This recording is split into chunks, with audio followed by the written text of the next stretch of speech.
Alright, everybody buckle up because I'm gonna go in a deep dive about Dairy Boy and Elwood. Basically, this whole research thing just started because I wanted to know where Dairy Boy was made. And of course, they aren't putting it on any of their web pages. And like, you can't really expect an influencer to be truthful about much. So I found Dairy Boy's LLC registration in the state of California. And I was like, cool, that's a start. But then I was like, who the F is Justin Saul and why is it registered to him? Thankfully, I had no idea who he was, but unfortunately, I did have to watch his YouTube videos. And I found out that he is part owner of a very cool brand called Dairy Boy. This dude is also part owner of Elwood, along with this dude, Jackson Wirt. It's basically giving you elevated essentials, but plastered on influencers. Anyways, I realized that Dairy Boy and Elwood, they definitely have some of the same aesthetics. They both highlight like vintage or vintage inspired. And I don't know, just other little similarities. So I was like, where the F is Elwood made? So I also found Elwood's LLC registration in California. It's registered to Jackson Wirt. However, it has this address. It's the same address as Topson Downs headquarters. And this is where Jackson's dad is the corporate secretary. Topson Downs is like this huge global giant fashion manufacturer. These are some of their own brands. However, they are also tied to all of these retailers. And this connection could probably also explain how Dairy Boy and Elwood got into like Nordstrom and Revolve so quickly. There is like literally all the supplies for Topson Downs. But of course, Elwood nor Dairy Boy pop up in any of the importation records. However, I was watching one video and I saw something that caught my eye.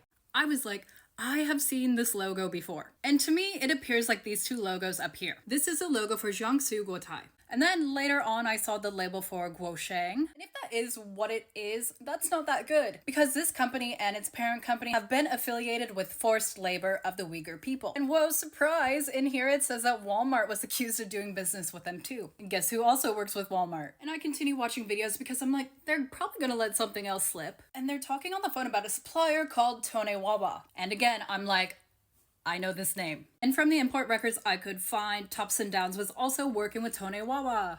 And their last order was March 2025, apparently. You can also see that they have allegedly been sourcing from Qingdao Jifa. This is another garment factory that has been linked to forced labor of the Uyghur people. And again, you can find more reports about this, like Decathlon and Nike have been caught working with them too. And it also turns out that Qingdao Jifa is shipping things to Tonewawa in LA. Isn't that strange? A lot of like cotton knit products. Pullovers, etc.